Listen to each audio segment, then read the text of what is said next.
Hello दोस्तों, स्वागत है आप सभी का आपके अपने YouTube चैनल एजुवन लर्निंग पाठशाला में। दोस्तों, रोजाना की तरह आज भी हम राजस्थान करंट अफेयर्स 2022 के महत्वपूर्ण क्वेश्चनों का अध्ययन करेंगे। 9 दिसंबर 2022 के अति महत्वपूर्ण प्रश्नोत्तरी, जिसमें एग्जाम में आने वाले जितने भी क्वेश्चन होंगे, जितनी योजनाएं होंगी, हम वो डिस्कस करेंगे इस क्लास में। इस क्लास की PDF है वो टेलीग्राम चैनल से डाउनलोड कर सकते हैं। आज की क्लास में हम कवर करने वाले हैं सरदार सर विधानसभा उपचुनाव जो कल संपन्न हुए हैं। कल इनकी मतगणना हुई है। और पुलिस मित्र योजना, इंदिरा महिला उद्यम शक्ति प्रोत्साहन योजना और आपदा मित्र योजना, इन सभी को आज डिस्कस करेंगे इस क्लास में। और राजस्थान से जुड़े जितने भी एग्जाम आने वाले हैं उन सभी के लिए अति महत्वपूर्ण क्लास होने वाली है ये। जैसे REET, LDC, second grade, third grade, इन सभी के लिए महत्वपूर्ण क्लास है। और PDF आपको टेलीग्राम चैनल पे मिल जाएगी। अभी तक आपने टेलीग्राम चैनल ज्वाइन नहीं किया है तो नीचे डिस्क्रिप्शन में लिंक है, वहाँ से आप टेलीग्राम चैनल ज्वाइन कर सकते हैं और PDF डाउनलोड कर सकते हैं। तो चलिए बिना देर किए आज की क्लास स्टार्ट करते हैं।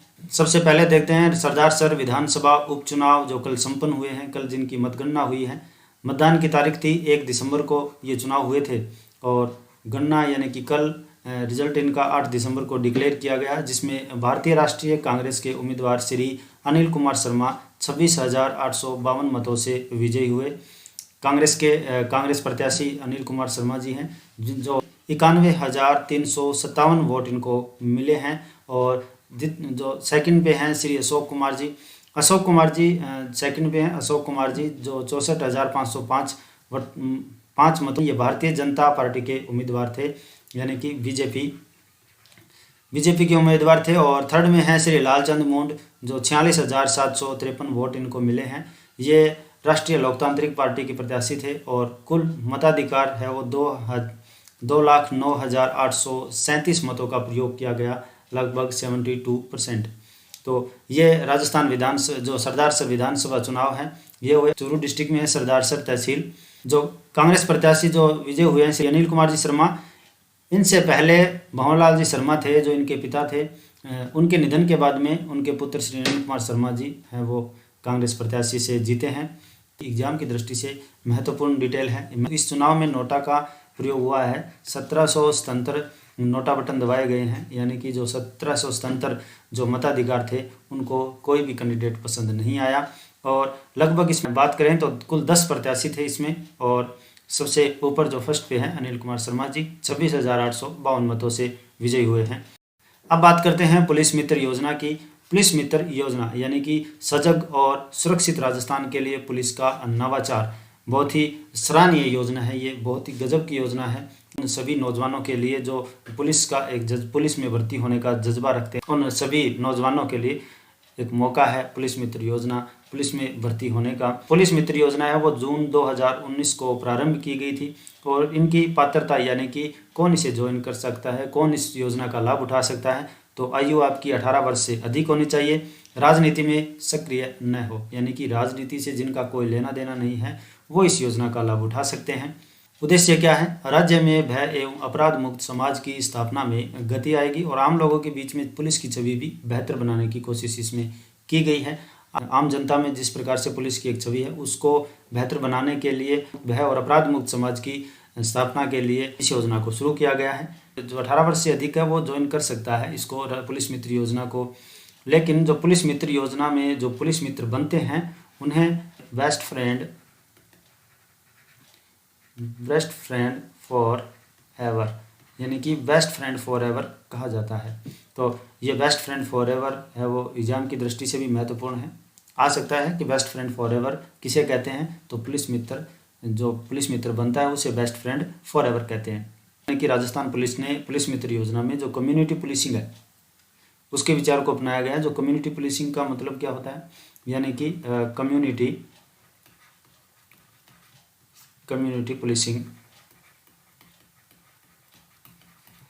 पुलिसिंग का अर्थ यह है कि जैसे जिस प्रकार से आप पुलिस वालों को वर्दी में देखते हैं, उसी प्रकार से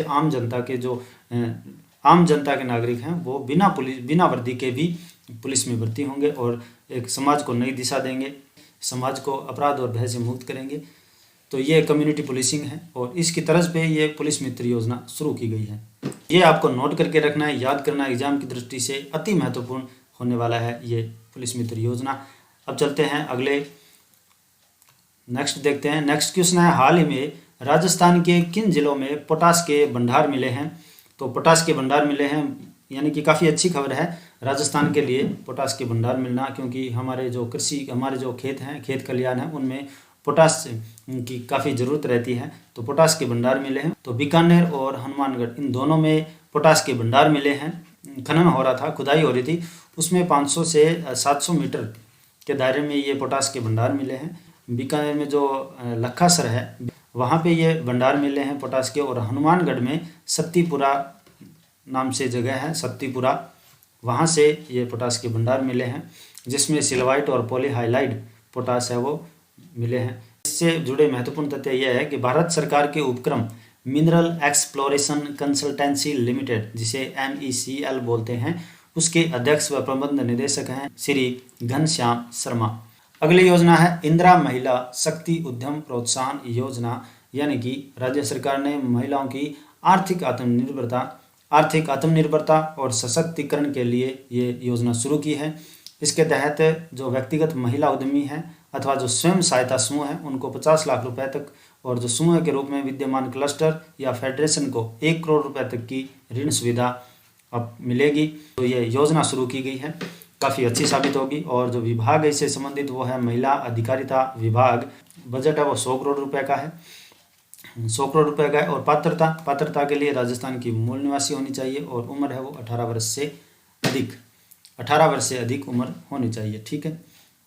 महत्वपूर्ण फैक्टर इससे जुड़े तथ्य हैं वो दुग्ध उत्पादन, डेयरी, कृषि आधारित सेवा या व्यापार से जुड़ी महिलाएं और उनके समूह अनुदान प्राप्त कर सकते हैं। यानी कि जो दुग्ध और डेयरी या जो कृषि से जुड़ी जितनी भी महिलाएं हैं वो इन अनुदान वो यहाँ से इस योजना से अनुदान प्राप्त कर सकते हैं। और जो स्वयं सहायता समूह का सहकारिता विभाग के नियमों के अनुसार पंजीकरण अनिवार्य है, यानी कि रजिस्ट्रेशन होना चाहिए उन समूह का जो ये जो ऋण लेना चाहते हैं, उन समूह का ये सहकारिता विभाग के नियमों के अनुसार में पंजीकरण अनिवार्य कर दिया गया है। अगली योजना है आपदा मित्र योजना, यानी कि जो प्राकृतिक और जो मानव जनित जो आपदा है उनमें मित्र बनने की जो योजना, यानी आप समझ सकते हैं, इस नाम से आप समझ सकते हैं कि आपदा और मित्र। आपदा मित्र का अर्थ ये हो गया जितनी भी जो मानव जनित आपदाएं हैं या प्राकृतिक आपदाएं हैं उनमें जो सहयोग करे, जो हेल्प करे, वो उन्हें मित्र कहते हैं। उद्देश्य क्या है? प्राकृतिक आपदा अथवा मानव जनित आपदाओं जैसे बाढ़, भूकंप, आगजनी आदि के दौरान राहत कार्यों के लिए स्वयं से तैयार करना। आपदा राहत बल SDRF कमांडेंट राजकुमार गुप्ता हैं। उनके अनुसार राष्ट्रीय आपदा प्रबंधन प्राधिकरण आपदा मित्र योजना के तहत राजस्थान के 13 जिलों में कुल 4700 वॉलंटियर को आपदा राहत प्रशिक्षण दिया जा रहा है। ये 13 जिलों में ये स्टार्ट की गई है आपदा मित्र योजना। इसके 4700 वॉलंटियर हैं, उनको राहत प्रशिक्षण है वो दिया जा रहा है। और जो आपदा राहत बल है SDRF, इसके कमांडेंट श्री राजकुमार गुप्ता हैं। कि जो आपदा मित्र योजना है ये 3 चरणों में संपन्न होगी, 3 चरणों में इसका कार्य होगा। तो ये 3 चरण है वो काफ़ी मोस्ट इंपॉर्टेंट है, ये पूछे जा सकते हैं। तो प्रथम चरण है वो 31 अक्टूबर 2022 से स्टार्ट होगा। 31 अक्टूबर 2022 से 4 संभागों में और 2 जिला मुख्यालयों में ये शुरू होगा, जिसमें 2400 स्वयंसेवकों को प्रशिक्षण दिया जाएगा। और जो द्वितीय चरण है उसमें 2 जिला मुख्यालयों के 800 स्वयंसेवक को प्रशिक्षण दिया जाएगा। और तृतीय चरण में 5 जिला मुख्यालयों के 1500 स्वयंसेवकों को प्रशिक्षण दिया जाएगा। तो इतना सब आपको, ये तीनों चरण आपको याद रखने हैं, जिसमें कितने स्वयंसेवक हैं? जो फर्स्ट है 2400, सेकंड है 800 और थर्ड है 1500 स्वयंसेवक। अब इससे जुड़े कुछ महत्वपूर्ण फैक्ट जो तथ्य हैं जो काफ़ी मोस्ट इंपॉर्टेंट है एग्जाम की दृष्टि से, वो देख लेते हैं। आपदा प्रबंधन एवं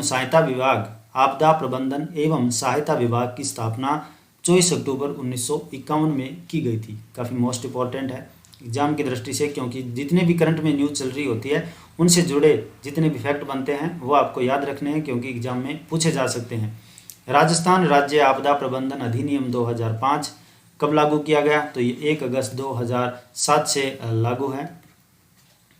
और आपदा प्रबंधन एवं सहायता विभाग के मंत्री कौन है? तो गोविंद राम मेघवाल, ये इनके मंत्री हैं। तो ये सब आपको याद रखना है। आज के लिए बस इतना ही। आज हमने जितने भी महत्वपूर्ण योजनाएं, जितने भी क्वेश्चन हमने आज इस क्लास में डिस्कस किए हैं वो काफ़ी मोस्ट इम्पॉर्टेंट है एग्जाम की दृष्टि से। वीडियो आपको अच्छा लगा हो तो लाइक ज़रूर करें और साथ में कमेंट करके ये बताएं कि इसमें और क्या इम्प्रूवमेंट हो सकता है और क्या इसमें कमी है, क्या अच्छा है, वो सब आप अपने ओपिनियन ज़रूर दें। और अभी तक आपने चैनल को सब्सक्राइब नहीं किया है तो सब्सक्राइब करके बेल आइकन को प्रेस करें। और महत्वपूर्ण जितने भी करंट अफेयर हैं उनकी PDF आप टेलीग्राम चैनल से डाउनलोड कर सकते हैं। तो आज के लिए बस इतना ही। मिलते हैं नेक्स्ट वीडियो में कुछ महत्वपूर्ण क्वेश्चनों के साथ में।